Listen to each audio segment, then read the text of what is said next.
Hi అండి. Welcome to శ్రీవారి వెంకటేష్ శ్రీమతి channel. అందరూ ఎలా ఉన్నారు? బాగున్నారా? నేను బాగున్నాను. మీరందరూ కూడా బాగుండాలని ఆ భగవంతుని మనస్ఫూర్తిగా ప్రార్థిస్తున్నానండి. సో ఇప్పుడైతే నేను పిల్లల్ని నిద్ర లేపాలి. అండ్ ఇంకొకటి వాళ్ళకి బాక్సెస్ అన్నీ ప్రిపేర్ చేయాలి. ఫస్ట్ నా కుకింగ్ అదంతా కంప్లీట్ అయిపోయిన తర్వాత వాళ్ళని నిద్ర లేపేస్తాను. ఎందుకంటే వాళ్ళు లేచిన తర్వాత మళ్ళీ హడావిడిగా ఉంటుంది కదా. సో అందుకోసమని ఫస్ట్ నేను నా కుకింగ్ కంప్లీట్ చేసేసుకుంటాను. దాని తర్వాత వాళ్ళని నిద్ర లేపుతాను అనమాట. అండ్ ఇంకొకటి ఏంటి అని అంటే, కొత్తగా ఈ వీడియో ఎవరైతే చూస్తున్నారో లైక్ చేయండి, షేర్ చేయండి, సబ్స్క్రైబ్ చేసుకోండి. సో ఇప్పటి వరకు మమ్మల్ని సపోర్ట్ చేసిన వారందరికీ కూడా థ్యాంక్ యూ సో మచ్ అండి. అండ్ ఇంకోటి ఏంటి అంటే, మన ఛానల్ శ్రీవారి వెంకటేష్ శ్రీమతి ఛానల్ నియర్ టు 15K అండి. సో దానికి కాను మీ అందరికీ thank you so much everyone. ఇప్పటి వరకు మమ్మల్ని సపోర్ట్ చేసిన వారందరికీ కూడా థ్యాంక్ యూ అండి. సో మీ విషెస్, బ్లెస్సింగ్స్ మాకు ఎప్పుడు ఇలా ఎల్లవెల్లలా ఉండాలి, ఇంకా ముందుకు వెళ్ళాలని చెప్పేసి నేను మనస్ఫూర్తిగా ప్రార్థిస్తున్నాను. సో వీడియో అయితే కంటిన్యూ చేద్దాం. ఇక్కడ వచ్చేసి ఇడ్లీని ఆల్రెడీ ఇడ్లీ పాత్రలో పెట్టేసుకున్నానండి. సో ఇడ్లీ పాత్ర వచ్చేసి 15 years నుంచి యూస్ చేస్తున్నాను నేను, నా మ్యారేజ్ అయినప్పటి దగ్గర నుంచి. సో మా నాయనమ్మ ఇచ్చారనమాట నాకు ఇది. అదే యూస్ చేస్తున్నాను. ఖరాబ్ అయ్యేంత వరకు నేను అదే యూస్ చేద్దామని అనుకున్నానండి. సో మార్నింగ్ టైం అయితే ఫుల్ హడావుడిగా ఉంటుంది మనకి. ఎంత కంగారుగా ఉంటుందంటే బాక్సెస్ ప్రిపేర్ చేయాలి, అన్నీ వాళ్ళకి పిల్లలన్నీ అరేంజ్ చేసి పెట్టాలి అని చెప్పేసి. సో నేను ఇక్కడ వచ్చేసి పల్లీలు తీసుకున్నాను. ఇవి ఆల్రెడీ నేను వేయించి పెట్టేసుకుంటానండి. పల్లీలు వేయించుకొని పొట్టు తీసుకొని స్టోర్ చేసి పెట్టుకుంటానమాట. సో ఇన్స్టెంట్గా ఎప్పుడైనా హడావుడిగా కావాలి అన్నప్పుడు అప్పటికప్పుడు వేయించి చల్లారడానికి మనకి టైం పడుతుంది కదా. సో నేను కొన్ని పచ్చిమిర్చి తీసుకున్నాను, ఒక 5-6 తీసుకున్నాను. అండ్ కొంచెం జీలకర్ర, సాల్ట్ వేసేసుకున్నానండి. ఇంకా గ్రైండ్ చేసేసుకుంటున్నాను. సో ఇప్పుడు పోపు పెట్టేసుకోవాలి ఇది. సో పోపుకి కూడా నేను అన్నీ అరేంజ్ చేసి పెట్టేసుకున్నాను అనమాట. సో నేను కొంచెం లూజ్గానే కన్సిస్టెన్సీ ఉండేలాగా చేస్తానండి. సో ఇక్కడ పోపుకి పెట్టేసుకుంటున్నాను. ఆయిల్ వేసేసుకొని కొంచెము పోపు గింజలు, కరివేపాకు, ఎండుమిర్చి అవి మాత్రమే యాడ్ చేస్తాను నేను. సో లైట్గా వేసేసి పోపు వేసుకున్నాను. కొంతమంది పోపులో వెల్లుల్లి కూడా వేస్తారండి, అది ఇష్టం, మన ఇష్టం. నేనేంటి అని అంటే పట్టేటప్పుడే పల్లి పట్టేటప్పుడే నేను వేసేస్తాను, గ్రైండ్ చేసేటప్పుడే. సో ఇక్కడ పోపు కూడా పెట్టేసుకున్నాను. ఇప్పుడు బాక్స్లోకి షిఫ్ట్ చేసుకోవాలి. ఈ కుక్కర్ బుడ్డి కుక్కర్ అండి, ఓన్లీ పిల్లల కోసమే యూస్ చేస్తాను. Morning 1 cup rice cooker cup ఉంటుంది కదా, దాంతో ఈ కుక్కర్లో నాకు రైస్ సరిపోతుంది అనమాట పిల్లలిద్దరికి కూడాను.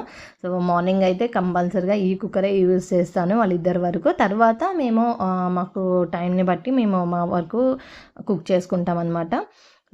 ఇక్కడ వచ్చేసి అంటే వాళ్ళు ఓన్లీ కర్డ్ రైసే పెట్టమన్నారు, ఈరోజు కర్రీ వద్దన్నారు. నేను కర్రీ తర్వాత చేశాను వాళ్ళు వెళ్ళిపోయిన తర్వాత.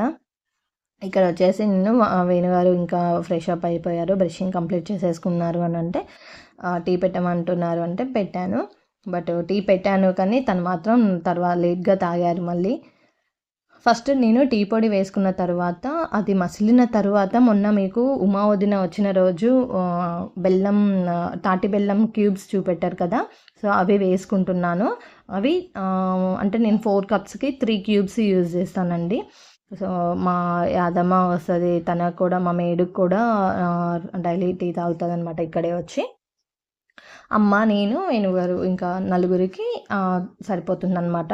3 cubes యూజ్ చేస్తాను. స్వీట్గా ఎక్కువ అవుతుంది, అది చాలా స్వీట్గా కూడా ఉంటుందండి. సో ఇది టీ కంప్లీట్ అయిపోయిన తర్వాత నేను వేణుగారికి పుద్దామని చెప్పేసి కప్ తీసుకున్నాను. ఈ కప్ ఏంటి అని అంటే తనకి ఫేవరెట్, ఈ కప్లోనే తాగుతారనమాట డైలీ. ఈ కప్ కాకుండా వేరే కప్లో పోసి నా కప్ ఏది అని చెప్పేసి అడుగుతూ ఉంటారు. సో ఇవి 2 cups ఉండాలి యాక్చువల్లీ. తను ఇక్కడ వివేరాలోనో సంథింగ్ ఎక్కడో కనిపిస్తే అవి తీసుకొచ్చారనమాట, చాలా బాగున్నాయి. బట్ కాకపోతే ఏంటంటే ఒక కప్పు పగిలిపోయింది కింద పడి మా మేడ్ వాష్ చేసేటప్పుడు. సో ఇక్కడ వేణుగారు మళ్ళీ లేట్గా టీ తాగారు. ఫస్ట్ లెమన్ వాటర్ తాగేసరికి టైం పట్టింది. కొంచెం మళ్ళీ నేను వేడి చేసి తనకి సపరేట్గా పోసిచ్చాను అనమాట. రెగ్యులర్గా ఇదే కప్లో తాగుతారండి, ఈ కప్పు కాకుండా వేరే కప్లో పోసిస్తే నా కప్ ఏదని ఫైట్ చేస్తారు.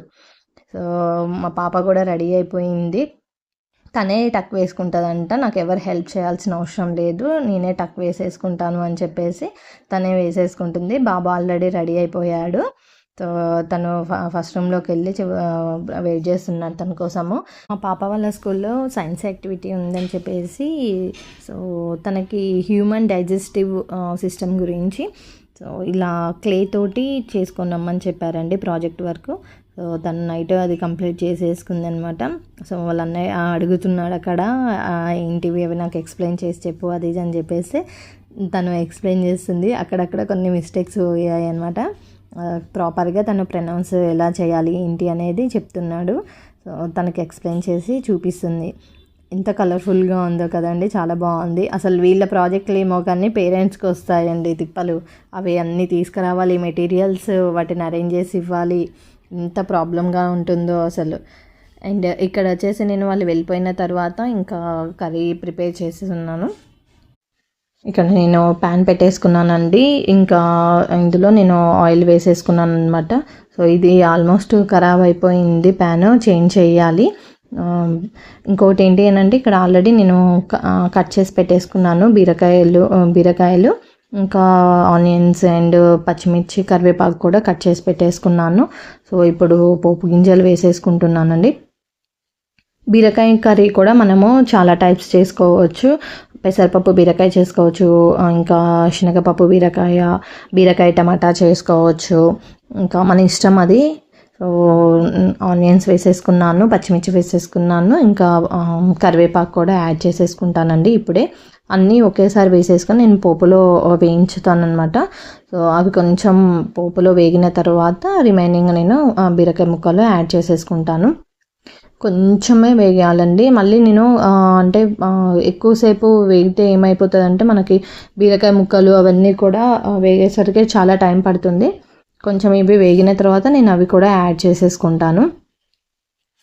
సో మీలో ఎంతమంది ఇలా డిఫరెంట్గా మీరు ఎలా చేస్తారు ఏంటి అనేది నాకు కామెంట్స్ ద్వారా తెలియచేయండి. ఇక్కడ మౌంటిగాడికి కూడా నేను రైస్ పెట్టేశాను అనమాట. అందులో చికెన్ పీసెస్ యాడ్ చేశాను, కొంచెం లైట్గా పసుపు వేసాను. నేను చాలా వీడియోస్లలో చెప్పాను డైలీ మా మౌంటికి ఎలా పెడతామో ఫుడ్ అనేది. సో చికెన్ లేకపోతే అస్సలు తినట్లేదండి ఈ మధ్య, ఎగ్స్ వేస్తే తినట్లేదు. సో కంపల్సరీగా చికెన్ తీసుకురావాల్సి వస్తుంది. సో ఇక్కడ వచ్చేసి నేను పసుపు యాడ్ చేసేసుకున్నానండి. పసుపు యాడ్ చేసుకొని ఒకసారి కలుపుకున్న తర్వాత నేను అల్లం పేస్ట్ కూడా యాడ్ చేసుకుంటాను. ఇందులోనే పోపులోనే అల్లం పేస్ట్ కూడా వేస్తే ఏంటంటే స్మెల్ రాకుండా ఉంటుందన్నమాట. సో నేను ఇప్పుడు అల్లం పేస్ట్ కూడా యాడ్ చేసేసుకుంటున్నాను. ఒక 1/2 టేబుల్ స్పూన్ వరకు యాడ్ చేసుకుంటున్నానండి. చూడండి అల్లము కొంచెం కూడా కలర్ చేంజ్ అవ్వలేదన్నమాట. ఎందుకంటే నేను మీకు ఒకసారి ఒక వీడియోలో చూపెట్టాను, అల్లం గ్రైండ్ చేసిన తర్వాత నేను అందులో లెమన్ యాడ్ చేస్తాను. నిమ్మరసం పిండితే కలర్ చేంజ్ అవ్వదు, ఎన్ని రోజులైనా అలానే ఉంటుంది. సో నేను ఒక బాటిల్ స్టోర్ చేసుకొని ఫ్రిడ్జ్లో పెట్టుకుంటాను, ఒక బాటిల్ బయట పెట్టుకుంటాను అనమాట.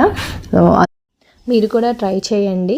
సో ఎప్పుడైనా ఎక్కువ క్వాంటిటీలో మనము అల్లం వెల్లుల్లి స్టోర్ చేసుకోవాలి పేస్ట్ అనుకున్నప్పుడు సో అందులో లెమన్ జ్యూస్ని యాడ్ చేసినట్లయితే అది స్టోర్ చేసుకోవచ్చు, ఖరాబ్ అవ్వకుండా ఉంటుంది. సో ఇక్కడ వచ్చేసి నేను కలిపేసుకుంటున్నాను పోపు. కొంచెం అది నూనెలో మగ్గిన తర్వాత ఇక్కడ నేను బీరకాయ ముక్కలను కట్ చేసి పెట్టుకున్నాను కదా, అవి యాడ్ చేసేసుకుంటున్నాను మొత్తము. సో అవి కూడా మొత్తం యాడ్ చేసేసుకొని ఒకసారి మిక్స్ చేసేసుకుంటానండి. ఇక్కడ అన్నీ వేసేసుకొని మళ్ళీ ఒకసారి గంటెతోటి కింద నుంచి కలుపుకుంటూ వస్తున్నాను. సో పోపు అంతా ముక్కలన్నిటికీ పట్టేలాగా మిక్స్ చేసేసుకోవాలన్నమాట. సో దీంతో పాటు నేను కొంచెం ఇప్పుడే సో ఆల్రెడీ నానబెట్టుకున్న శనగపప్పు గింజలను కూడా నేను యాడ్ చేసుకుంటున్నానండి. సో నేను ఈరోజు అంటే బీరకాయ శనగపప్పు చేస్తున్నాను అనమాట. అందులో టమాటో కూడా యాడ్ చేసుకోవచ్చు. ఓన్లీ నేను బీరకాయ మాత్రమే శనగపప్పు మాత్రమే యాడ్ చేస్తున్నాను ఇక్కడ వచ్చేసి. సో అవి కూడా వేసేసుకుంటున్నాను. అసలు చాలా టేస్ట్గా ఉంటుందండి కర్రీ, చాలా బాగుంటుంది. అందరూ కూడా ఇష్టంగా తింటారనమాట. కొంతమంది బీరకాయ తినని వాళ్ళు ఉంటారు, బట్ ఒకసారి టేస్ట్ చేస్తే ఇలా చేసి చూసినట్లయితే డెఫినెట్గా అందరూ తింటారనమాట. సో మీరు కూడా ట్రై చేయండి. ఎవరైనా తినని వాళ్ళు ఉంటే మాత్రం డెఫినెట్గా ట్రై చేయండి, టేస్ట్ చాలా బాగుంటుంది. సో అంతా ఇప్పుడు మిక్స్ చేసేసుకోవాలండి. సో మిక్స్ చేసుకున్న తర్వాత నేను ఇప్పుడే సాల్ట్ కూడా యాడ్ చేసేస్తున్నాను. సో 1/2 టేబుల్ స్పూన్ వరకు నేను సాల్ట్ యాడ్ చేసేసుకుంటున్నానండి. మళ్ళీ టేస్ట్కి తగ్గట్టుగా నేను తర్వాత ఇంకా కొంచెం యాడ్ చేసేసుకుంటాను. సో ఫస్ట్ అయితే నేను తక్కువగానే యాడ్ చేస్తానండి సాల్ట్. ఎందుకనంటే సరిపోకపోతే యాడ్ చేసుకోవచ్చు, కానీ ఎక్కువ అయితే మాత్రం ఇబ్బంది అనిపిస్తుంది, తినలేము. నాన్ వెజ్ ఐటమ్స్లో అయితే నేను కరెక్ట్గా వేస్తాను. కొంచెం వెజ్ కర్రీస్లో మాత్రం కొంచెం తక్కువగానే వేస్తాను. టేస్ట్కి తగ్గట్టుగా వేసుకుంటాను. లేదు అని అంటే సరిపోకపోతే మళ్ళీ యాడ్ చేసుకుంటాను అనమాట. సో లిడ్ పెట్టేసుకున్నాను. ఇప్పుడు ఒక పోపులో వేసుకున్న తర్వాత అన్నీ మిక్స్ చేసుకున్న తర్వాత కొద్దిసేపు బాయిల్డ్ అయ్యేంత వరకు లిడ్ పెట్టుకొని మనం కుక్ చేసుకోవాలన్నమాట. అంటే ముక్కలు మగ్గుతాయి, ఆ ఆవిరికి ముక్కలు మగ్గుతాయండి. సో నేను అందుకోసమని ఒక 5 మినిట్స్ అలా 5 to 10 మినిట్స్ వరకు లిడ్ పెట్టేసి వదిలేసాను అనమాట. ఇప్పుడు ఒకసారి లిడ్ ఓపెన్ చేసేసుకొని సో అవి ఎంతవరకు కుక్ అయ్యాయో చూసుకొని నేను కారం యాడ్ చేసేసుకుంటున్నాను. ఇక్కడ నేను పచ్చిమిర్చి ఒక టూ తీసుకున్నాను. సో దానికి తగ్గట్టుగా మళ్ళీ నేను కారం కూడా యాడ్ చేసేసుకుంటున్నానండి. సో మా కారం క్వాంటిటీ నాకు ఐడియా ఉంటుంది. సో కారం ఉందా లేదా అనేది తెలుస్తుంది కదా. మనం కారం ఎక్కువ ఉన్న వాళ్ళు కొంచెం లైట్గా యాడ్ చేసుకోండి, కారం తక్కువ ఉన్న వాళ్ళు సరిపడా మీకు తగినంతగా వేసేసుకోండి. నేను ఇక్కడ 1/2 టేబుల్ స్పూన్ అంటే మా స్పూన్ క్వాంటిటీతో నేను వేసేసుకున్నాను. మొత్తం మిక్స్ చేసేసుకొని మళ్ళీ ఒకసారి లిడ్ పెట్టేసుకున్నానండి. సో మళ్ళీ అది బాయిల్డ్ అయిన తర్వాత లిడ్ ఓపెన్ చేసేసి నేను మిక్స్ చేసేసుకున్నాను. ఆల్మోస్ట్ కుక్ అయిపోయింది. సో నేను మొత్తం కుక్ అయిపోయిన తర్వాత ఫైనల్గా నేను ధనియా పౌడరు అండ్ కొత్తిమీర వేసేస్తాను. సో ఇప్పుడు ఒక టేబుల్ స్పూన్ అంటే ధనియా పౌడరు, పచ్చి ధనియాల పౌడర్ అండి. సో అది వేసేసుకున్నాను. దాని తర్వాత నేను కొత్తిమీర కూడా యాడ్ చేసేసి ఒక 1 or 2 మినిట్స్ అలా మిక్స్ చేసి ఉంచి స్టవ్ ఆఫ్ చేసేస్తాను అనమాట. సో మీకు కూడా నచ్చుతుంది, ఒకసారి మళ్ళీ చెప్తున్నాను, ట్రై చేయండి. అండ్ ఇంకోటి ఏంటి అని అంటే మన ఛానల్ ఇంత బాగా సక్సెస్ఫుల్గా రన్ అవుతుంది, ముందుకెళ్తుంది. 15K సబ్స్క్రైబర్స్ వచ్చేసారు, అంటే నియర్ బై ఉన్నారు. దానికి గాను నాకు చాలా హ్యాపీగా ఉంది. ఈ హ్యాపీ మూమెంట్ అందరితోటి అంటే చందన్నయ్య, మదన్నయ్య వాళ్ళందరితోటి కలిసి మీతో మళ్ళీ నేను ఒక వీడియో చేస్తానండి మీకోసము. సో ఇప్పుడైతే నేను అంటే ఫెస్టివల్ దగ్గరికి వస్తుంది కదా అండి, మళ్ళీ కిడ్స్కి హాలిడేస్ ఇస్తే ఇల్లు క్లీన్ చేసుకోవడం అస్సలు కుదరదు అని చెప్పేసి కొంచెంగా స్టార్ట్ చేద్దాము. సో అని చెప్పేసి ఫస్ట్ కిడ్స్ వాళ్ళ రూమ్లోనే షెల్ఫ్స్, కొన్ని బట్టలు అవన్నీ కూడా తీసాను. రీసెంట్ డేస్లో ఇంకా అన్నీ హడావుడిగా ఉంటున్నాము, అసలు చదరట్లేదు, ఇష్టం వచ్చినవి తీసుకుంటున్నారు, అందులో పెట్టేస్తున్నారు. అందుకోసం అని చెప్పేసి వాళ్ళ షెల్ఫ్స్ ఫస్ట్ క్లీన్ చేద్దాము. సో అవసరం ఉన్నంత వరకే ఉంచేసి అవసరం లేనివి కొన్ని ఏమన్నా అంటే పొట్టిగా అయిపోతాయి కదా, సో అవి ఏమన్నా వేస్ట్వి అట్లా ఉన్నవి తీసి పక్కకు పెట్టేద్దామని చెప్పేసి సో అంతవరకు అయితే నేను తీసానండి. మా బాబు షెల్ఫ్స్ అయితే కంప్లీట్ అయిపోయాయి, పాపది ఇంకా కొంచెం ఉంది, అవి తీయాలి. అందులో అవసరం ఉన్నవి ఎంతవరకు ఉన్నాయి, అవసరం లేనివి ఏమున్నాయి అనేది కూడా తీసేసేయాలి. కొన్ని అయితే మా బాబువి తీసినంత వరకు అయితే కిందికి వేసేసాను, అంటే ఇవి సపరేట్గా పెట్టేశాను. కొంచెం షార్ట్ లెంత్ ఉన్నవి ఎవరికైనా యూజ్ అయితే అవి ఇచ్చేస్తానండి. సో ఇక్కడ వచ్చేసి కొన్ని ఇంకా అలానే బెడ్ మీద ఉన్నాయి, ఇవన్నీ కూడా చదరాలన్నమాట. ఇందులో మా పాపది చిన్నప్పుడు అంటే మంత్స్ బేబీ అప్పుడు ఉన్న స్వెటర్ నేను దాచిపెట్టాను అనమాట. స్వెట్ వెట్ ఉంటుంది కదా, సో చిన్నప్పుడు వేసేవి అవి నేను దాచిపెట్టాను. మా బాబుది కూడా ఉంది, తనది కూడా అలానే దాచిపెట్టుకున్నాను. అంటే మెమరీ అంటే అట్లా చిన్నప్పటివి కొన్ని వాళ్ళు యూజ్ చేసినవి అలాంటివి నేను కొన్ని ఉంచుకున్నానండి. మా పాప 21st డే అప్పుడు ఫ్రాక్ ఒకటి, ఇంకా తను ఫస్ట్ వేసుకున్న పట్లంగా ఒకటి, మా బాబువి సూటు, షూస్ క్యూట్గా ఉండేటివి చిన్నవి. సో అలా కొన్ని నేను మెమరీస్ కోసం అని చెప్పేసి దాచిపెట్టుకున్నాను. ఇప్పటికీ అవి చూస్తుంటే చాలా క్యూట్ అనిపిస్తాయి. ఇటు సైడ్ వచ్చేసి మా పాపది పార్టీ వేర్ డ్రెస్సెస్ అవన్నీ కూడా ఇంకొక షెల్ఫ్లో నేను పెట్టేసుకుంటానమాట. అందులో కూడా కొన్ని షార్ట్ లెంత్ అయినవి ఉన్నాయి, అవి కూడా తీస్తున్నాను. ఇదండి ఈరోజు వ్లాగ్ వచ్చేసి. ఇంకా రిమైనింగ్ వర్క్స్ అన్నీ కూడా కంప్లీట్ చేసేసుకుంటాను. అండ్ డెఫినెట్గా ఈ వీడియో మీకు నచ్చుతుంది అనుకుంటున్నాను. మరొక వీడియోలో మళ్ళీ కలుద్దాం.